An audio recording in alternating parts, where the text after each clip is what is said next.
What's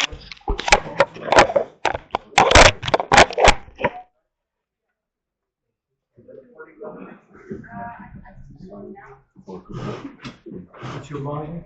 Okay.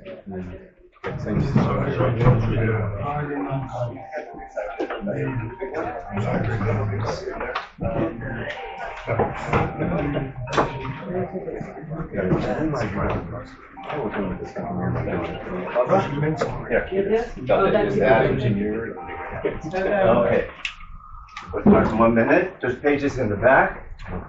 Who else needs a chumash? Chumash, going once, going twice. Yeah, take your time, chumash, yeah. I'll take the chumash. There we go. That's called chumash. This is kind of good. You're busy today. Chumash, let me get the store sheets over here.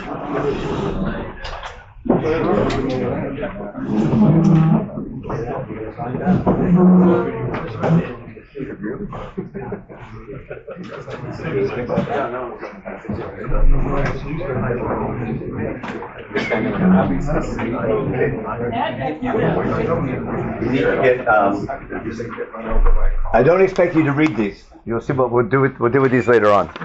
They're a picture. Okay. So there's two topics today. So I got the order right. We have to follow the schedule. The first one is about when we said Nasa B'Nishma, something like that. Was that the title? Or are you going to read the title? Yes. What was the title? Something about what came first. What came first? Nasa B'Nishma. And the second title was something about hoofs of the golden calf. Which one are we starting with? We're starting with this one. This one, and for taste here, we're going to need in about 15-20 minutes. We'll need this. So what page is it? Page is on. It doesn't go by page numbers. It goes by it's the Sefer Shemot Parshat Mishpatim. Okay. What I want to start with is 24/7 Shemot 24/7, and then we'll work backwards. I'm going to stall for 2-3 minutes for arrival curve. We're going to is the tape on? Recording is. I'm assuming it's on. Okay, it's the red button. When I say Shemot 24/7, everyone knows what I'm talking about? Okay, what famous line is that? I'll just read it out loud. Yeah, so it says, Moshe Vaikachet Sefer Abrit. Moshe takes the book of the covenant, he reads it out loud to the ears of the people, and the people, after hearing it, what do they respond? Naseh B'Nishma. That's famous, isn't it? And when you were in kindergarten, 10-15 years ago, or a little more. What number base are you using? What number base are you using to get that number? Base 27, I think. Okay. Almost exactly base 27, yeah. You learned that was said before we got the Ten Commandments. Okay? But if you looked it up inside, it's written in the end of Parshat Mishpatim, way after the Ten Commandments and 3 chapters later and after 50 laws later. That's way after we got like a big chunk of Torah. So what I want to try to understand today, why are the rabbis so keen in moving everything out of order?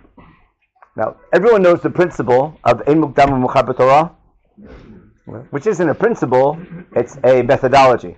Maybe more than that. It's an approach. It's an understanding about Chumash goes. Meaning, when I read the newspaper or read a book, especially a narrative, I'm assuming the book will go in order. And when you read Sefer Bereshit, pretty much it goes in order. There's a couple of exceptions here and there. But in general, we're going as time progresses.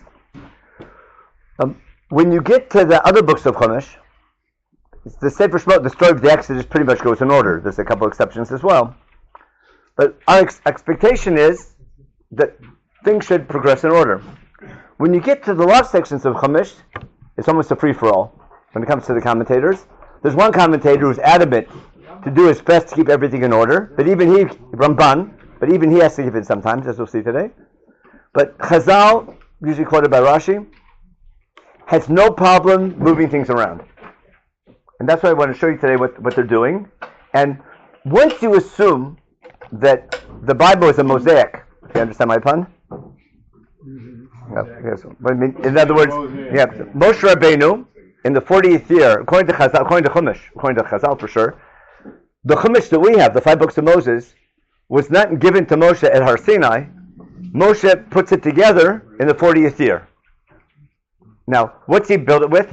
He has a lot of stories God told him about, the stories that he can tell over, and a lot of laws that God gave him. And the question is going to be how he's going to organize all those different laws and all those different stories. Instead of having one book about all the narratives, another book about all the laws, that's what we would do. You'd have a Jewish history book and a Jewish law book. Instead, what does he do?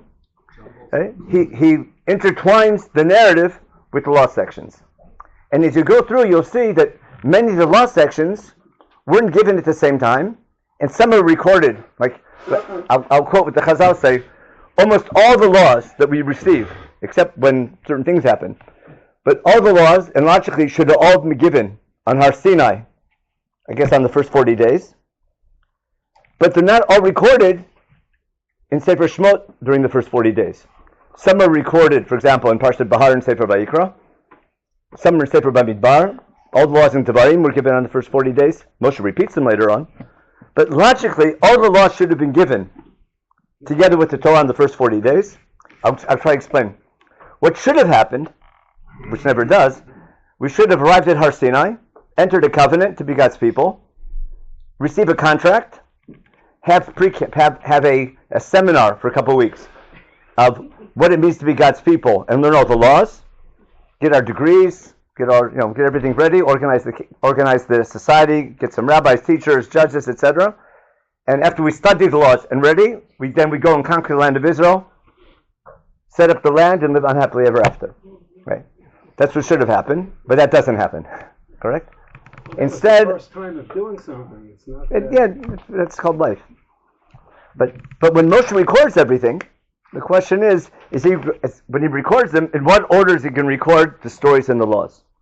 And each book will have its own theme, etc. But we're going to talk about Sefer Shemot for a minute now.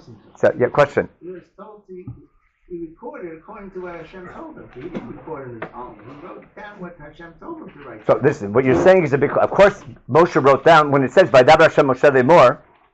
That's what God told Moshe Rabbeinu. The question among the Parshanim is the Torah is from God.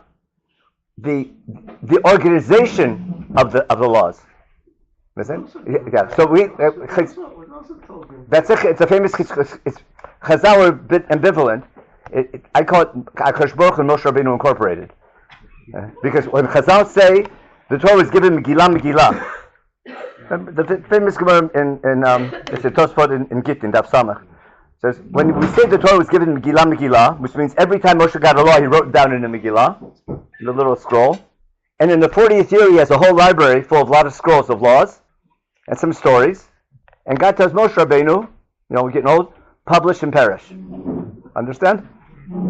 So God tells Moshe, take all these things and publish them. Now, does God tell Moshe Rabbeinu how to organize into 5 different books?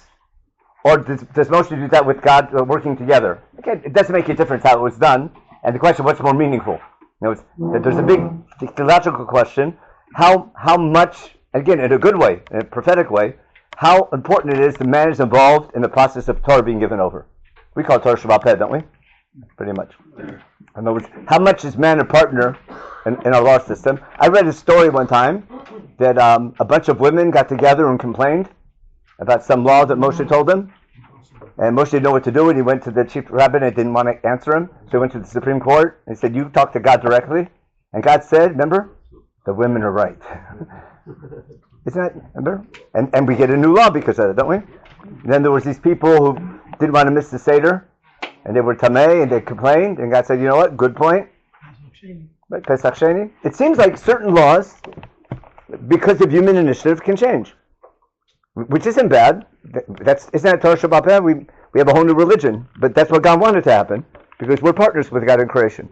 Now, God teaches us principles, but then how do we apply them? So that's in general. But again, who decided if Chumash is out of chronological order? Did God tell Moshe to do that? Or did Moshe do it together with God? That's irrelevant to understand, but if it happens, it's intentional.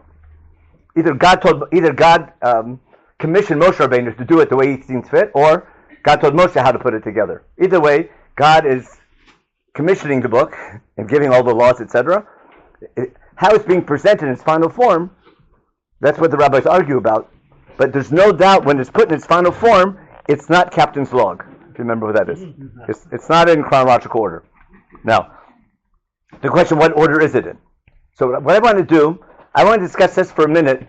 What's happening in Parsha Ito Mishpatim?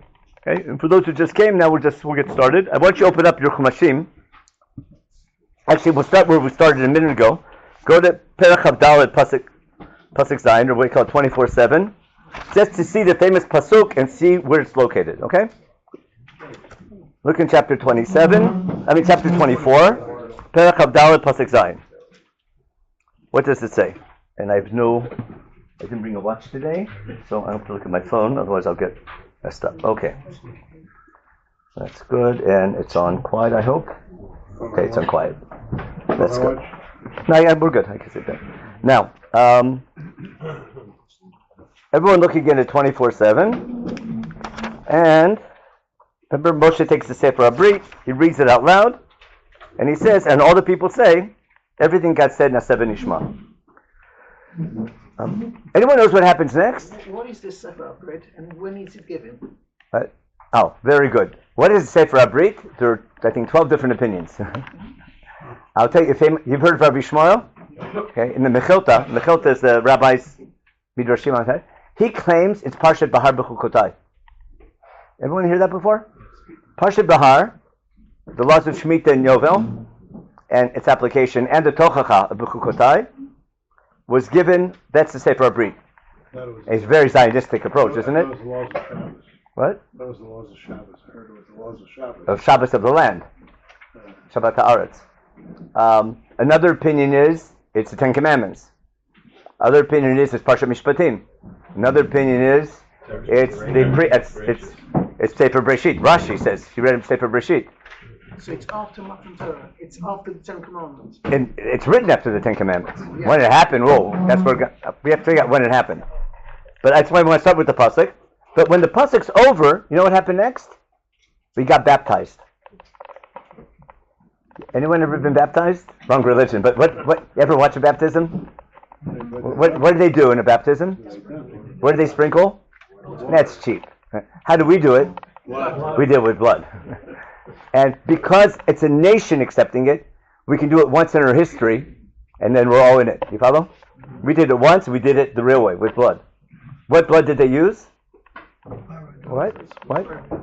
From a Fleisha Kiddush on Shavuos. Remember? So take a look. Look at in chapter 24. I'm going to read the story, and I'm purposely going to start from Pasuk Gimel. Okay? In Perach Havdalah, I'm purposely skipping Pasuk Aleph and Bet. We'll see why. In Pasuk Gimel it says as follows: Vayavo Moshe, Vayisaper lam kol divrei Hashem bet kol hamishpatim. Moshe comes. We're from where, we're not sure, but it seems like from Har Sinai. He tells the people, Vayisaper.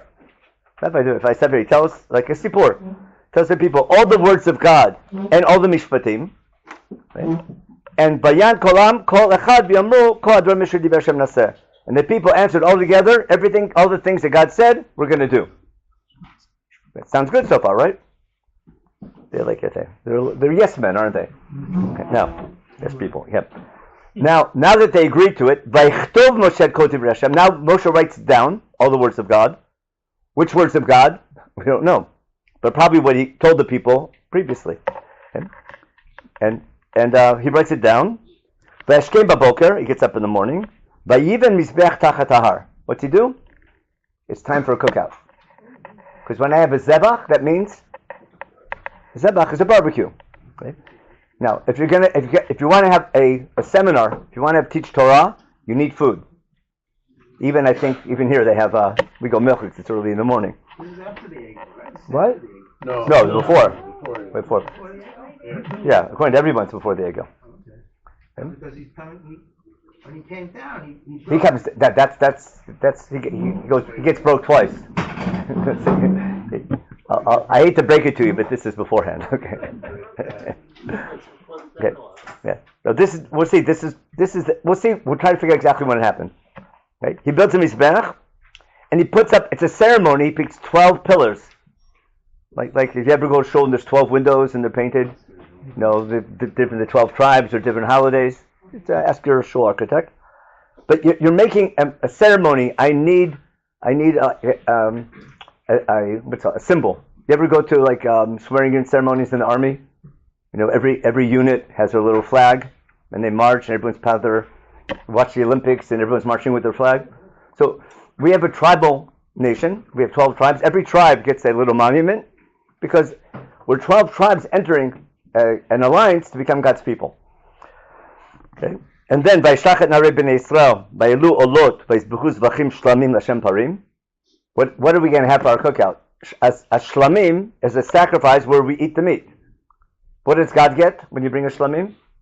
He gets the blood. And the smell. No, but he gets the high cholesterol.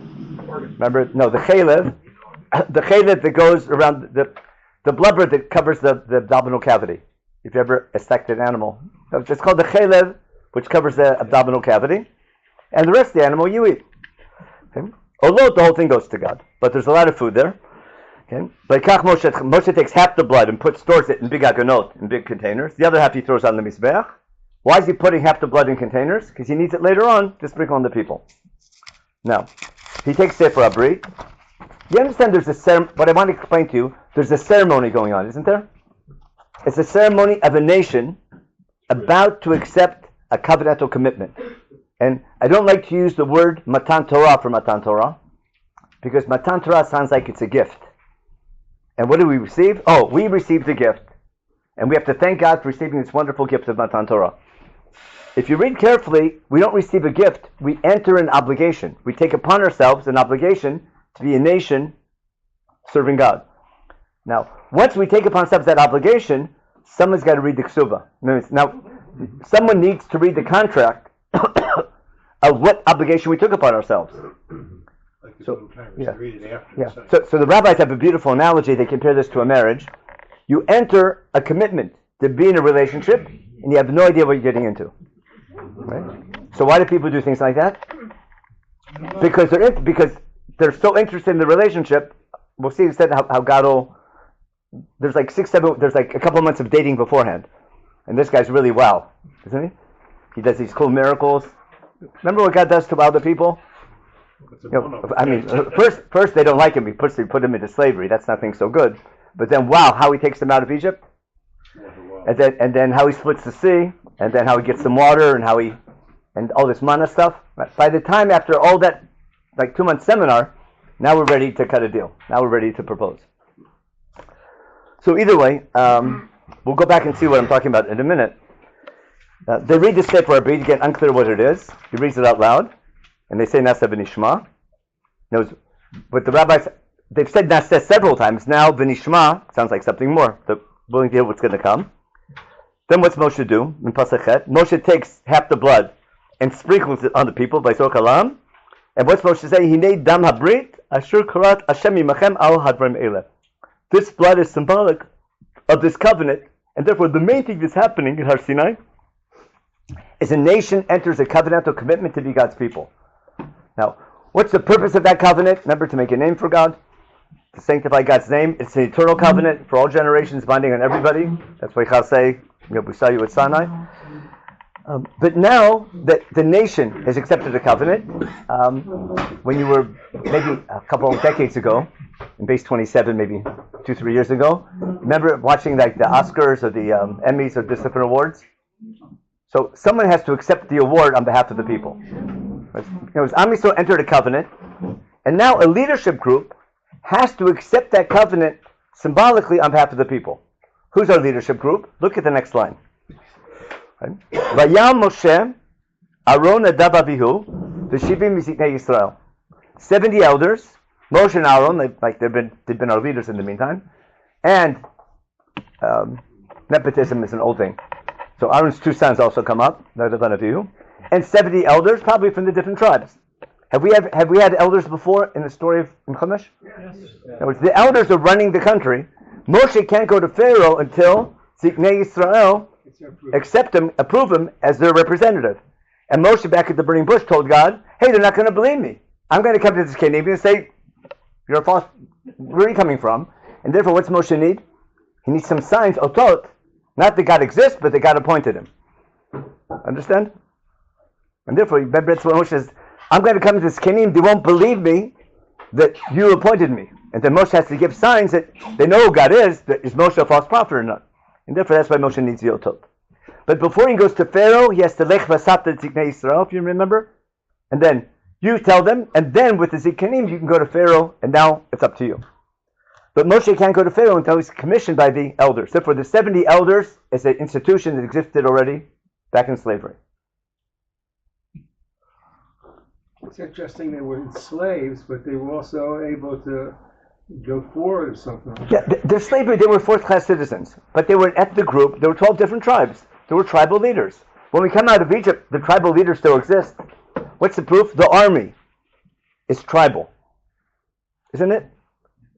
When you go to war, the army is organized by tribal groups. If you remember your American history in the War of Independence, anyone can tell. There's the militia, the Kentucky militia and the New Hampshire militia. Like each. Yeah. Kentucky wasn't then. Okay, I'm just from you caught me on that one. And then Virginia, or West Virginia, whatever it was. They were there, weren't they? Yeah. I think there were 13. Last time there were 13. I can't name them all, but they're good. Obama thought there were 57 Okay. No. But watch what happens next. Vayam Moshe Aaron Nadav Avihu and 70 elders. Pasuk Yud. Vayiru et Avei Yisrael. They were fearful of God. Someone correct me. Vayiru et Avei Yisrael. Does this mean they were fearful of God? It means they saw God. There's only one Yud there. They saw God. Whoa. Now we'll talk about this in the next class. V'tachat raglav k'masei livnat haseper ketzem Hashem v'tohar. They didn't see God. They some understanding of God. Usually to see is to understand. And what they were able to perceive of God was the bottom of his feet, whatever that is. Because God doesn't have feet, but like the highest level of understanding God would be panim b'fanim, like Moshe Rabbeinu. But encountering God, but not understanding it the same level face to face, but a lower level is the bottom of his feet. Again, it's an analogy to something, to some encounter with God, but it's really hard to understand. But we're going to see in the next year, that will help us understand the sin of the golden calf. Even though they were so close to God and had this encounter with God, what didn't happen to them? They didn't die. Because it was okay, or even though it wasn't okay? Ask your local commentator. Okay. Some people say this wasn't okay, but God didn't want to ruin the moment, and he got them back later. That's why none of you, some people say, are punished for this. That's good. And the 70 elders never make it to Israel, do they? They all never. So some Parshanim, including Rashi, will tell you they did something wrong here, but God didn't want to ruin the moment. And some people say, this was great. Why shouldn't they eat and drink? That's how you serve God. Ask any chassid. No. Okay. And vayachsu et Elohim, that this vision of God, vayachlu vayishtu. So if you're a misnagi, this was a disaster, but God let him get away with it. If you're a chassid, this is the essence of Matan Torah. I wish I wasn't joking. Now, what happens next, we'll leave alone for later. What happens next, Moshe goes up for 40 days and 40 nights. We'll deal with that if we have time later on. Now, how does Moshe know about this ceremony? Whose idea was it? Okay, we'll talk about that in a minute. Before we do this, I want to explain Ramban first, who likes to keep things in order. Go back to Pasuk Gimel. It says, remember, Moshe comes, Moshe, and he tells the people what? Et kol divrei Hashem v'et mishpatim. So, I need something where there were divrei Hashem and mishpatim. From what you remember from last year and the year before, were there any mishpatim in Chumash before this event, before Perach Avdalad? Yeah. We read that this morning if you weren't sure. That's Perach. Take a look at the beginning of Perach Chaf Aleph.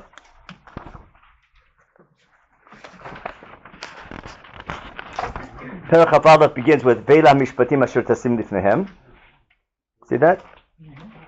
But God didn't start speaking in Perach Chaf Aleph. Where did God start speaking? Back right beforehand in Mafter of Parsha Yitro or Perach Chaf Pasuk Yutet. You see that? Let's read. Vayomer Hashem el Moshe, Kol Tomar b'nei Yisrael, ... In other words, after the 10 Commandments, if I keep Chumash in order, right? After the 10 Commandments, the people got all scared. There's a story right beforehand. Remember the people get all scared? They want to hear from God? And they beg Moshe Rabbeinu. Just read real quickly, Pasuk Tetzayin. The people beg Moshe, we don't want to hear directly from God. That was too intense. It's wool. It's too much. I want you go to the class and give us your notes. Okay? We can handle that. We can't handle, I call it Shirkali, if you know yeshiva. We don't want to go to Shirkali. You go to Shirkali and give me a summary, because I'll fall asleep. Not for this. What? Okay, now. What are we up to? Okay, I'm sorry. So what, it seems like God agrees to this. Whether Moshe agreed, that's too complicated for now. And therefore, God tells Moshe Rabbeinu, go tell these laws to the people. It sounds like, had they not asked for this, God would have continued talking. Now, one last stroke and then we'll get serious. Okay? What was the last thing they heard before they got scared? Remember there's the Ten Commandments, if I keep Chumash in order? Yeah. So the first one, okay, not to kill, not to steal, that's fine. Lo tachmod? Moshe, we need a break. That was just a little joke, sort of. No. But either way, they get scared, and now Moshe has to be the middleman. And therefore, God tells Moshe Rabbeinu, Kol Tamar, and God's going to give Moshe Rabbeinu a whole list of things to tell the people. Now, if you were in class, I would have you do an assignment and say, in Pasuk Yutet and Perachaf, I need a quotation mark. B'yom Hashem el Moshe, quotation, Kol Tamar, followed by Parsha Mishpatim, got it? And it goes on and on until the end of Perachaf Gimel. You follow that? And always when you study Chumash, always pay attention, there's units. And units always usually begin with the Dibur. God speaks. God tells Moshe Rabbeinu, tell the following laws to the people of Israel. Because God wants to teach them. We got the Ten Commandments, we need more laws. And go teach them to them. They don't want to hear directly from me, so you go and teach them. And these laws include the beginning about not making gold and silver. That's, if you want to serve me, keep it simple, build a mizbeach. How to serve God the right way. And then Mishpatim about how to treat a slave. So from Pasuk Chaf on is what Hashem is telling. From Pasuk Chaf, in the end of Perachaf, including Perachaf Aleph, and Perachaf Bet, and Perachaf Gimel, is always got to tell Moshe Rabbeinu to tell the people. Now, this includes a lot of Mishpatim, but it's not only Mishpatim. Mishpatim begin in Perachaf Aleph, don't they? But beforehand there's a law about a Mizbeach. And then there's also laws about, there's a lot of Mishpatim, a lot of laws. And the last law is going to be in the end of Perachaf Gimel. It's going to be the Shlosh Regalim. There's a whole set of laws called we call it Parsha Mishpatim. And then in Pasuk Chaf, there's going to be in Perachaf Gimel Chaf, there's going to be a promise, a Zionistic promise, that God's going to send a malach to take him to Israel, and what to do when you conquer the land. Not to leave any idol worship around and to serve God properly in the land. And all these promises if you keep my laws. So what do we have here? We have Mishpatim, and in this Mishpatim we have words of God. So when Moshe, now what should happen after God tells all these 3 chapters to Moshe Rabbeinu? What should Moshe do? People. And now look in Perach Dalet Pasuk Gimel. If Perach Dalet Pasuk Gimel was Pasuk Aleph, we'd have no questions. Because what's it say in Pasuk Gimel? In Perach Dalet? Vayavo Moshe, Vaysaper la'am, et kol divrei Hashem v'et mishpatim. So just leave it alone. If it's not broken, don't fix it. And therefore, what are the divrei Hashem? What are the mishpatim? The mishpatim. What are divrei Hashem? And he thinks it's not a mishpatim, but that whole unit he tells them. And now they have to agree to that. Remember, they agreed to Har Sinai first, and now they agree to this, step by step. That's what we're about. Just leave it alone. If it's not broken, don't fix it. The problem is that Pasuk Gimel is not Pasuk Aleph. Now let's go back in Pasuk Aleph and Perach Dalet, and look how it gets complicated. Now in Perach Dalet Pasuk Aleph, what's it say? Ve'el Masha Amar. What tense is that? Perfect. It's past perfect, something like that. So God had told Moshe, not now, but previously, what did God told Moshe to do? Alei al Hashem, okay? Come up to God, you and Aaron, Nadav and Avihu, and 70 elders, and bow down from a distance. What's that all about? It's what did God command Moshe to do? To make a ceremony. This is the short version of the ceremony, isn't it? Which is going to happen in Pasuk Tet. We read about that, didn't we? So this whole unit begins in past perfect. The God had told Moshe Rabbeinu, I want you to do a ceremony to accept this covenant. Okay? And then after the ceremony is over, then you're going to come up afterwards. Afterwards, you'll come up by yourself, not with them, okay? And the people won't come up at all. But there's three groups. There's Moshe, who's going to get wool all the way up. There's Aaron, Nadav, Abihu, and 70 elders who go part way up and bow down, like accepting the word for the people. And then the people down at the bottom. Just like in the Mishkan, if you remember, there's the Kodesh Kodeshim, the Kodesh, and the Azara. If you remember, where the people can be, where the Kohanim can be, where the Kohen Gadol goes. And the Mishkan will be a model of all this whole setup. Now, where is he coming from? He's coming from somewhere. Where is he coming from? From somewhere. Probably from Har Sinai. But didn't say by Yered, does it? No, right. It should say by Yered if we was coming down, if we went up on Har Sinai. Keep that in mind. And also, if God told Moshe Rabbeinu, Kol Tomar, what verb should we use? Vayomer Moshe. Or by Daber Moshe, but that thing. Instead it says by Saper. That's a story, isn't it? See the verb by Saper Lam? I'm just trying to explain to you what your kindergarten teacher figured out. And actually, you didn't realize how much she knew. There's a lot of clues here now that this story might have happened earlier because it's presented in past perfect. Because what happened in Chumash? We just found out God told Moshe Rabbeinu, the people got scared, and we got a whole set of laws that we received that God told Moshe to tell the people. Exactly. But in addition to that, in addition to telling Moshe to teach these laws, God also had told Moshe, let's make a ceremony. Understand? Now the question, when did that happen? Unclear. Now, it would make sense, it would happen afterwards. It makes sense to make the ceremony, yeah, after you read the Ksuba. You sit down to a meal and you talk, etc.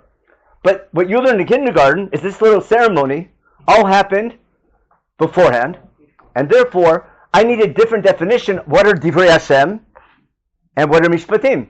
Okay? So let me walk you through what you learned in kindergarten, okay?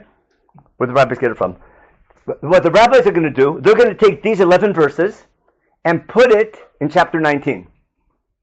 And what I want to do with you now, we're going to read chapter 19. Goes back a week, Parsha Yitro. And I want to read with you how the rabbis weave this story into chapter 19. Simple enough? Okay. I have to look for Divrei Hashem. I have to find for ratifying a covenant. And some mishpatim maybe, whatever that might be. Okay, so let's go to Perek Yotet. If you don't say it's chapter 19, what does it mean by Nigash Moshe Levado al Hashem? Where is he going? It's not going up to Har Sinai. It's Levado al Hashem. That pasuk bet is complicated because the tense is really strange. Because God tells Moshe, God had told Moshe, come up with these elders, right? And then he continues telling him, and then afterwards you'll go by yourself. But then go by yourself up to Har Sinai. Right, but then say for what? What? It has to be before. It could be. We'll bring that possibility up. I'll give you even a better proof to what you're saying. Again, I want you to appreciate today how much your kindergarten teacher knew. Because you all learned in kindergarten, we said Nasa B'Nishma before we got to Torah, didn't we? We'll see where it comes from. Even though the Ramban makes so much sense the first time you read them. Remember, it's not broken, don't fix it. Now let's look in Perek Yotet. The first two psukim I can skip because we lack of time. But the first two psukim we arrive at Har Sinai. Third month, first day of the month, we arrive at Har Sinai from Refidim. Pasuk Gimel. Okay. Moshe ala Elohim. Now Moshe's up on the mountain now. Everyone have the Perek Yotet Pasuk Gimel? Moshe's up on the mountain. Vayikra elav Hashem min ha'ar lemor.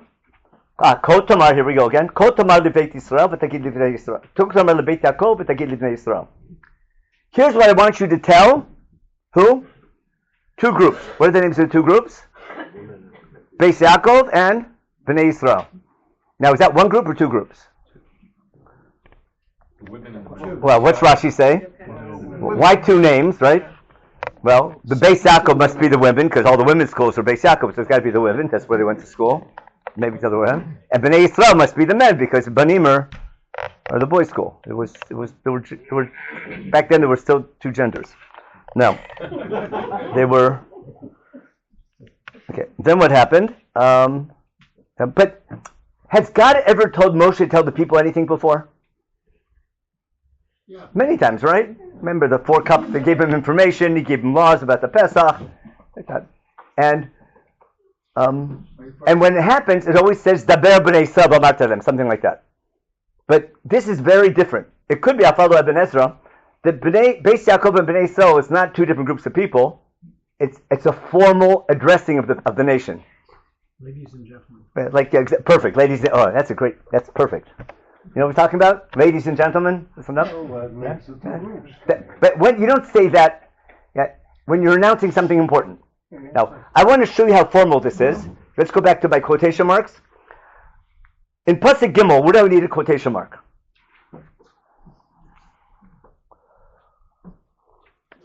Before what word in Pasuk Gimel? Before Ko, right? Right? In other words, Moshe goes up to God. God tells Moshe Rabbeinu, quote, Ko tomar lebeit Yaakov. Now, where do I close that quotation mark? The instruction at the moment. It goes all the way to Pasuk Vav, doesn't it? Mine has it in English. There's a quotation mark there, isn't there? Yeah, so she has it. Okay. And God continues talking till the end of Pasuk Vav. Now, inside this, I need an inside quotation mark. Because what is it that Moshe has to tell the people? Pasuk Dalet, I need a new inside quotation mark that goes till where? It goes to the middle of Pasuk Vav, right? Batem tili mamnachet koni v'goy kadosh, and the inside quotation mark, and Elaha dvarim asher taber b'nei Yisrael. These are what? Dvarim. So what's inside are divrei Hashem. Oh, we're onto something. Isn't this formal now? Ladies and gentlemen, right? Here's what God said, and this is what God told me to say. This is a very unique presentation of God telling Moshe to tell the people. Now, look at the inside quotation mark. Who's talking to who in this inside quotation mark? Atem ritem ki mina shamayim dibarti imachem. Who's talking to who? God's talking to the people. Because God's talking in first person. So God isn't talking to Moshe now. God's talking through Moshe to the people. So first one is, look what I did for you. What's going to follow? Look what I did for you. Look what I did to Egypt. Look how I brought you here. Wow. Now what can you do for me? Vata, im shema tishmu b'koli, that's a big if, isn't it? Are you willing to obey me? Ushmartem et briti, something old or something new. What brit is he talking about? If it's something old, what would that be? We've been there, done that. We're out of Egypt. Brit Milah, I hope they did that already also. If it's something new, what's it going to be? You've heard of Brit Sinai? Who knows 2 in Hebrew? Shnai mi yodea, Shnei Brit. And what's written on Luchot HaBrit? Divrei Aseret HaDvarim. So the 10 Commandments is called a Brit. They haven't received it yet. But what's he saying? Are you willing to obey me and keep my covenant? That's what's coming up. It's something new. No. Okay. And then what will happen? If you accept that covenant, you'll be my special. Even though I'm the God of all the land, I'll follow Ibn Ezra. Even though I'm the God of the whole land, I'll have a special relationship with you. And what's the goal of this relationship? You'll be for me a priestly nation, meaning a nation representing God, as opposed to usually a Kohen represents a God, a minister, a Kohen. Who's the Kohen of Midian? It's Yitro. There's a guy named what's his name? Elyon. He has a Kohen named Melchizedek. There's a guy named On in Egypt. He has a rabbi named Potiphar. Remember? He's a good father-in-law. We got 2 tribes from his grandchildren, didn't we? And they're as good as Reuven and Shimon. I hope you got my joke. Now, but a Kohen is someone representing a God. If a God didn't have a Kohen, no one would know about the God. Now, whether he exists or not, the God. Now, God needs Kohanim because God wants visibility, but he's invisible. So he needs a nation to talk about him. But instead of having a person becoming a Kohen, he has a nation becoming a Kohen. God's going to be represented by a nation as opposed to an individual. That's something fundamental. It's not a kingdom of priests, but it's a priestly kingdom. You follow the difference? It's not a kingdom where everyone's a Kohen, but rather it's a nation acting like a Kohen. A mamlacha is a sovereign nation, and the advantage of a nation can be eternal. Individuals, That's what Ad happened. Me'av Esrim. A nation can be eternal on what condition? It has to have children and teach those children that tradition and keep it going. And make the But it's a Catholic marriage. We'll see later on. No matter how bad you are, there's no possibility of divorce unless you're Christian. Unless you're a Catholic, then you hold it. Divorce. That's a class in Christianity. I'm sorry. Back to in Chumash, God says this breed's unbreakable. Remember? No matter how bad. Now, you might be sleeping on the couch, but you can't get rid of. We're stuck with each other. It's called a Brit Olam. Now, and then a Goy Kadosh, a nation separated to serve God. Now, would that qualify for Divrei Hashem? Would that be short enough to say publicly, ladies and gentlemen, are you willing to accept as a nation to be God's people and serve Him forever? Yeah? And we'll do that and listen to anything you have to say. Im Shema Tishmu, Naseh V'Nishma. So wouldn't this be a great candidate for Divrei Hashem to be read out loud publicly, nice and short, to the whole nation? To read all Sefer Bereshit, come on. They'd all be asleep. But the Mechilta says that's all he was allowed to say. There's 2 lines. Yeah, which makes sense, doesn't it? That's the simplest explanation for Hashem. But if there's going to include a ceremony, I need laws for the ceremony. Keep reading.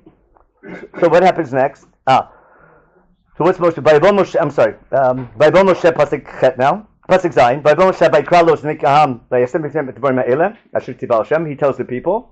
Ve'anucham yaktav yamru kasher b'Hashem naseh. And then Moshe tells God. The people said, but I have a short version of what? Of an official ratification of this brit. What did Chazal say? This was a short version. Now we need an engagement party. I'll explain what I mean. Way back nowadays, maybe couples decide to get engaged. They will have a wedding date, and then they make an engagement party. There's a decision to get engaged, but the official engagement is going to be a little bit later. And I have to already tell people about it. You have to have food, etc. I need an official ceremony. I make first a decision, and sometime now I have to make an official ceremony. The question: do I do this ceremony? What? But you need to have this connection here. When you were talking about right now, Yeah. you did in the beginning, and then when you start talking to that, you put your hands this way. Oh yeah, okay, perfect. Okay, worked out. The sign language worked out good. So so we had a month or 2 of dating, 3 months of dating. It's a long history of growing up in Egypt, etc. And now God has allowed us, and now are you ready to sort of tie the knot? That's why Chazal compared this to a marriage. Now, the question is going to be, when do we make the official ceremony? Before we get the contract, or after we get the contract? Got it? So now what happens? There's a complicated topic here, where the people, where Moshe, it seems like God tells Moshe Rabbeinu in Pasuk Tet, I got a plan. I'm going to come to you in the thickness of a cloud. God said, I'm going to come to you with Ba'avadan. So the people will what? Will overhear when I talk to you, and then they'll believe that what you said is really what God said. And the people must have responded to this. And the way Chazal understand it, the people told Moshe Rabbeinu, we want the real thing. We don't want to hear from you.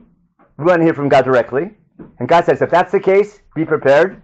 3 days of preparation. Go to the mikvah, wash your clothes, know this. And there's all these mishpatim, if I follow Rashi, of how to get prepared for day 3. How could with so many Jews have to have mikvah to 1,000 people? Because there's a water source coming from Har Sinai that we hit. Remember when Moshe hit the rock from Refidim? He hit the rock at Har Sinai. There's a water source coming from the mountain. Har Chorev used to be very dry, then it became a source of water. That's what's called Chorev. Chorev was dry. Now it's a source of water. That was in Refidim. That was very good sign. Okay, now we're running out of time, so listen carefully. So the people, what happens? God says, okay, be prepared. And that takes us, and the preparation has a lot of laws. Remember? Wash up, don't touch the mountain, get everything ready, stay separate from your wives, etc. And be prepared for 3 days. Because on 3 days, what's God going to do? On day 3, God will make himself known. B'nei kol Har Sinai. See in Pasuk Yud Aleph? Ki b'yom hashishi yired Hashem b'nei kol Har Sinai. That'd be the big moment where they'll see God. Let's skip now to Pasuk Tet Zayin. Day 3, it's in the morning. And there's kolot, uvrakim, banan kaved alahar, v'kol shofar chazak mod. Whoa! You follow? Everything's rumbling. This is like, it's about to happen. It's called revelation. Hitkalut's about to happen. And everyone becomes charedim. Why did I say that? They all got scared. Because of this pasuk, we have a minute of staying up all night. But they were begging, we want to see God directly, and they all got scared. Moshe is angry with them now. What's he do? Vayotze Moshe ta'am. Moshe, let's get back. Come back from your dorm. Come back to the bottom of the mountain, and let's start it up again. So he brings the people to the bottom of the mountain. Everything's ready again. We're starting. And what should happen? God should now say the 10 Commandments. Loud shofar blowing. That's and God should now say the 10 Commandments. Instead, what happens? Moshe yedaber. Moshe would speak and God would answer him. Really confusing psukim, right? You know what Rashi says here? Moshe said now the last 8 and God amplified his voice. And how about the first 2? That was God direct. They were from God direct. Now, according to Rashi, the 10 Commandments is a footnote to Pasuk Yotet. According to Rashi, in Pasuk Yotet, there's Kol Shofar Chazak. God said, Onochi lo yelecha, in first person. Got it? And then the people got scared and told Moshe, we don't want to hear this. And then he said the last 8. Now, look at the page I gave you. See the page I gave you with the ABCs? I told you don't have to read this, but this is now a review. See the ABC page? It says ABC on it. ABC. Now, in this ABC page, the first 8 psukim I call proposition. The proposition, remember, God's giving a proposition. He's not giving a commandment. He's giving a proposition. Do you want to be a nation serving me? Which we have to ratify. We agreed to do it. We have preparation. That's psukim tet through tet vav. Remember, with God's original plan, I'll speak through a cloud, and the people won't hear directly. Revelation is day 3. See that? And in pasuk tet we call D. That's a confusing one. And in a minute we'll get to E. Now, according to Rashi, in the middle of D, what happened? You with me? In the middle of D, then I have F, H, G. Got me? See the left column? F are the first 2, G is the last 8, and H is the story where the people want to hear, don't want to hear from God directly anymore, they want to hear. I'm explaining what Chazal said. Chazal basically say that in the middle of D, I'm just explaining what Rashi is saying. I'm using this illustration to explain what Rashi says. In the middle of D, on day 3, as we're all getting ready for the big revelation day, right, we hear this loud shofar blowing. God says directly, Anochi Hashem Elokech, to the people. They hear God speaking the first 2.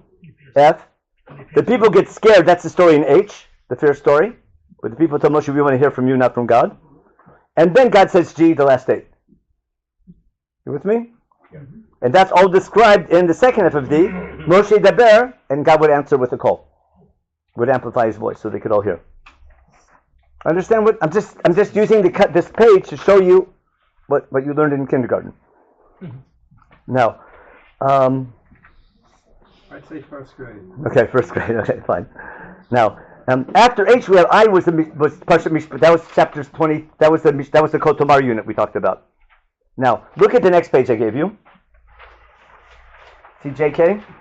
J are the laws are the end of that Kotomar unit about the promise going to Israel. We'll leave that for the next year. Look at K. K, the first 11 psukim of chapter 24 with Nasa V'Nishma. Everyone see K now on the second page? Yes. Hope it's okay. Now, what did Chazal do with K? They took K and put it where? Between B and C. Do you understand why I gave you the pages today? I told you we don't have to read from these pages. You can use it later for homework. It's a great way to understand what Chazal were saying. But you understand when Chazal say in Mukdam Muchar b'Torah, it's a mosaic. Now, you can ask later on, what's the thematic meaning of putting the story that happened earlier later? But that's what Chazal say. Where K happened earlier, we'll say L has to be, it must be later because it's the first 40 days when Moshe gets the first luchot.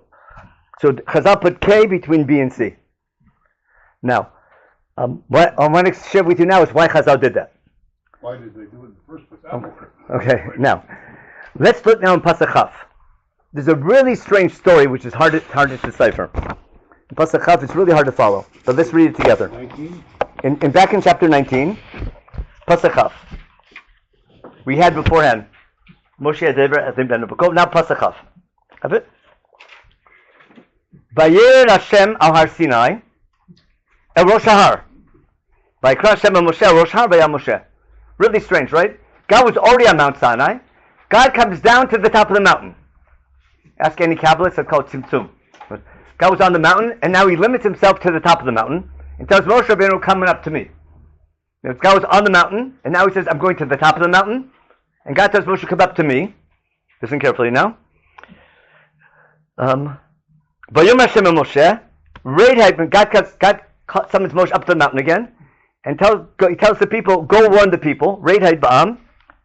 Pen yehersu el Hashem lirot v'nafam mimenu rav. Go warn the people. Okay, be careful. Don't you dare what? Don't you dare look. Because if you look, you're going to die. You follow? Now, this is a warning before God makes himself appears on the mountain. No looking. You know the minhag not to look at the Kohanim in Birchat Kohanim? Because the Shekhinah is between the fingers? Don't try it. That's why they cover their hands. Now, but it's built on this pasuk. Now again. So God tells Moshe, go on the people, warn them, be careful, no looking. Now look at the next line. V'gam ha-kohanim hanigashim el Hashem yitkadashu pen yifros b'em Hashem. And even the Kohanim who get closer to God, they better be careful, because they might get smitten as well. Who are these Kohanim? Perfect, right? Take the words out of my mouth. 70. No. But if we haven't heard about them yet in Chumash, have we? No. You know, They're in Mitzrayim. there's Kohanim in Mitzrayim. There are Kohanim of Mitzrayim. Canaan were in Mitzrayim. Yeah, but now we have a group called Kohanim. Verse 4. But there's a group of Kohanim who come closer to God. Now, if I already had the story in Perach Havdalad, this makes a lot of sense, because what happened in Perach Havdalad? There's a group of Kohanim who came closer to God, who saw God, and got away with it. Didn't we just read that story 15 minutes ago? They were the Skenim. This Kenim and Aaron, Nadav and Abihu, and 70 elders. We didn't move everyone to Shevet Levi yet. There's this leadership group who came closer to God, who saw God. Did they? Maybe the bottom, but they saw God. And nothing happened to them. And Chumash made a big deal about that. They got away with it, whether good or bad. Now what's Moshe worried about? Hey, they did it.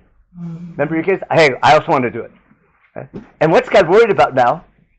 We're going to come to our Sinai, and people are going to get nosy and start looking, and everyone wants to get closer. And remember, everyone's going to start trying to move crowding to the front. And God said, that's really dangerous. Go warn the people. Keep your distance. Now, this commandment only makes sense if what? If Perach Havdalad already happened.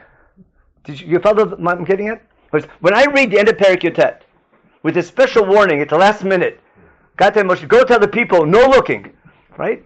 And warn two groups. The first sure the people, and even the Kohanim who got away with it already, warn them. Penny first, because they might get smitten also. Now Moshe thinks that everything will be fine. This is really strange. What's Moshe say? Don't worry about it, they won't go up, because you already warned us to limit the mountain. But God says, no, go warn them. You think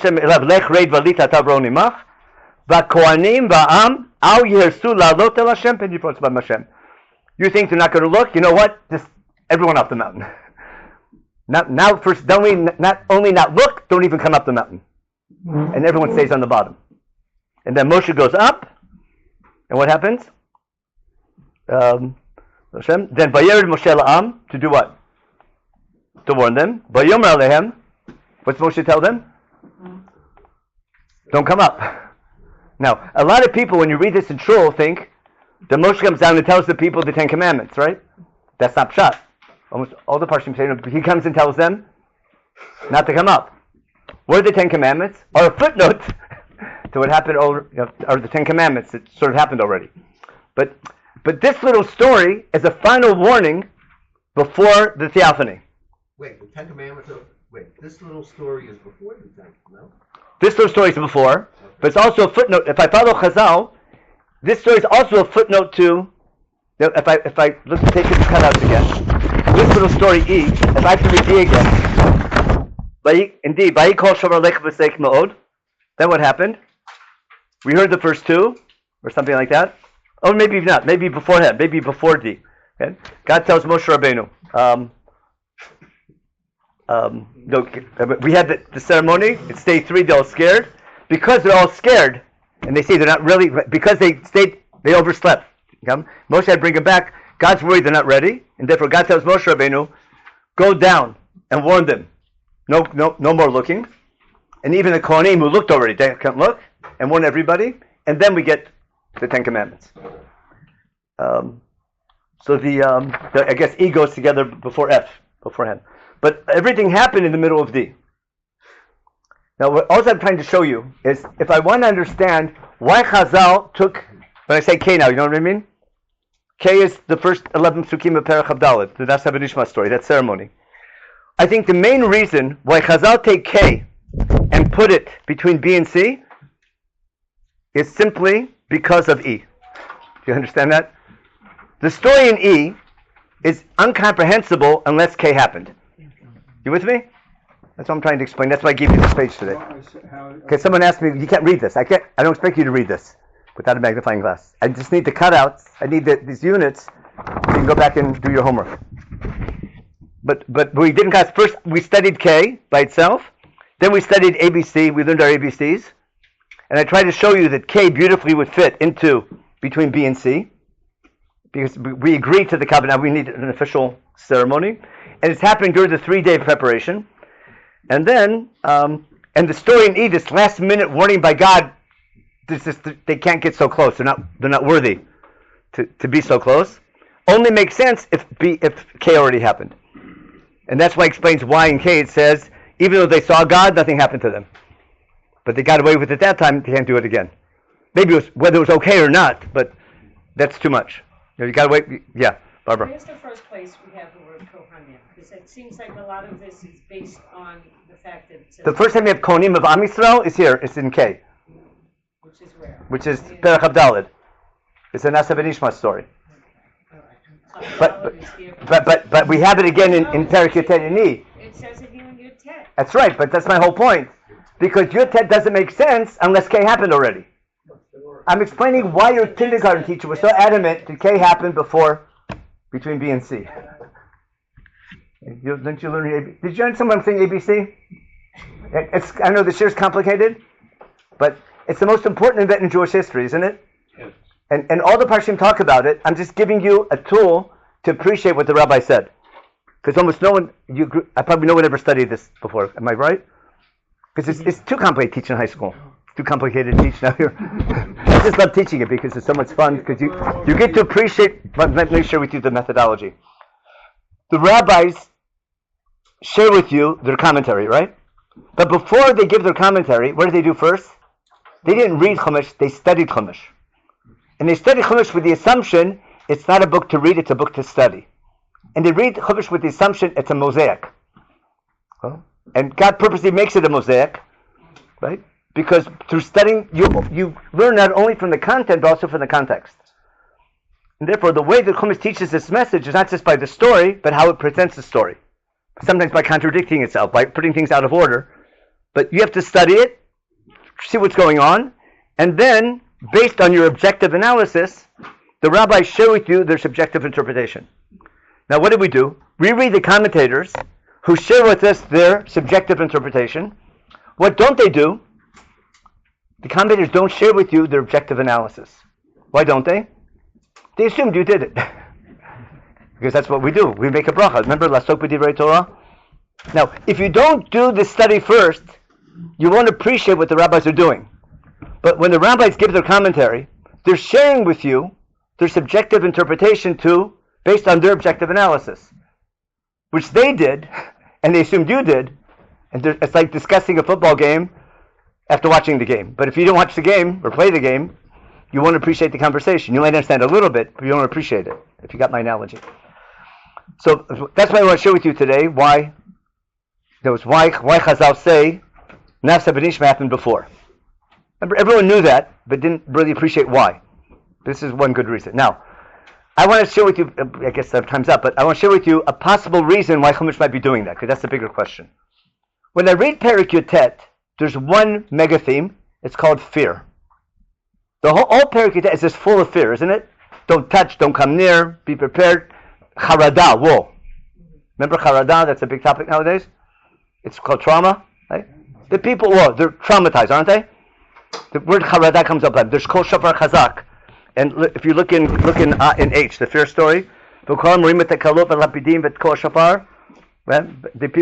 people say they're all scared again from all the whole atmosphere. Perek Yotet is fear. In English, yira. I mean Hebrew. Now, if you look at the story in Perek Chavdalid, it's a party, isn't it? I'll use my analogy. Perek Yotet was written by Misnagdim. Perek Chavdalid by Hasidim. Understand? It's called, based in English, Yira and Ava. Remember there's a pasuk in Tehillim, what's it say? Reshit Chochma Yirat Hashem. Where is that? Is that a pasuk? It's in your siddur after Modani. What? Yeah, it's Kuf Yud Aleph. Yeah. Study it for homework. It's a really great parak. It follows the Aleph Bet. The last line is Reshit Chochma Yirat Hashem Seichatav Tilot Amet Lad. Reish Shin Taf. All right? Reshit Chochma Yirat Hashem Seichatav L'Chosem Tilot Amet Lad. But the whole parak begins with Od Hashem B'chol Levav B'Sod Yishem. It's a really cool Aleph Bet that talks about our relationship with God, and Kuf Yud Bet is describing a Yorei Hashem who emulates God. It's such a beautiful, for homework. I'll give you a homework assignment. Remember Kuf Yud Aleph, Kuf Yud Bet? Kuf Yud Aleph begins with about fearing God, about the it follows the Aleph Bet, and so does Kuf Yud Bet. But the first one is praising God, how we have to praise God, and the goal is we have to be Yorei Hashem, and Kuf Yud Bet is describing a person who's Yorei Hashem. And notice how both have Chanun Brachum in them. In Kuf Yud Aleph, God's Chanun Brachum, and in Kuf Yud Bet, the Yorei Hashem is Chanun Brachum. Got it? Anyway, I'll get carried away with it. It's too good a book to do quickly. But I'll give you a homework assignment. So again, let me summarize what I'm trying to do. I'm trying to show you. I try to show you, I did with you today objective analysis. To appreciate subjective interpretation of the Mechilta, of Chazal, of Rashi, in your kindergarten teacher. Where it's coming from. Just to appreciate what they said. You can disagree. Ramban disagrees. You can agree with Ramban. And if you read the Ramban now, you see this beautiful argument he has. In the beginning of Perek Chavdalid, where he argues with Rashi. But I'm trying to explain to you why Chazal disagree. But on top of that, I share with you the objective analysis that all the commentators did before they shared with you their commentary, to appreciate what the argument is. I'm trying to share with you also why Chumash does this. Now, Chumash wants it to be an argument, Rashi and Ramban, because it's called what's called a dialectic. Chumash knows how to clarify something if we want to. We're leaving everything unclear in order to be able to. Now, if I take my relationship with God, it has to be rooted in fear, but it has to end up with ava. In the old days, that used to be kala training. I hope I don't step in trouble. Then they used to teach people, first you learn to fear your husband, then you learn to love him, or the other way around, or something like that. It's old-fashioned, isn't it? Something like that. Wasn't there some gisha like that? It starts with fear, then it's out of style nowadays. Yeah. Now it's the other way around. Yeah. But you have, but the same thing in a relationship with God. Forget that's a bad analogy. I got myself in trouble. But if you're a teacher, right, or how about a parent? Either way, it won't work. But do you start with we have rules in this house? You follow? And you don't break rules, and this way things are done in the house. Especially when you have grandchildren. This is in Bobby's house. We do it this way, okay? Until Zadie lets them do whatever they want. But but are you going to start with Yirah, or are you going to start with Alva and let them get away with whatever they want? Whatever you do, it's not going to work. You know that. But there's a value in beginning with Yirah, and there's a value of Alva in the relationship. Now, the goal is to have a relationship of Alva, but it has to begin with Yirah. And what did Chazal say? Rishit Chochmah. Nice way to start the day if you have Minhag Ashkenaz, right? Don't we say that after Modani? Yes. Only Ashkenaz say that. Sfardim don't. You know why? Because it's a pasuk, and you can't say a pasuk until we did Birchas HaTorah. Ashkenazim don't realize it's a pasuk because they don't learn Tanakh. They don't. They think that Tehillim, if I find the Tehillim, it's quoting the Siddur. Okay, I should stop that. Okay, I made too many Ashkenazim and Mistakim jokes. Okay, we'll take a little break and we'll pick up at 10 minutes. Last time I saw you live here. What? Last time I saw you live here. I see you on Zoom. You made the brilliant insight that after the ceasefire, that they pulled a Lavan. Yaakov and Lavan agreement. Yeah. Nothing changed. They have any new insights about what's going on now. What he's doing. New insights.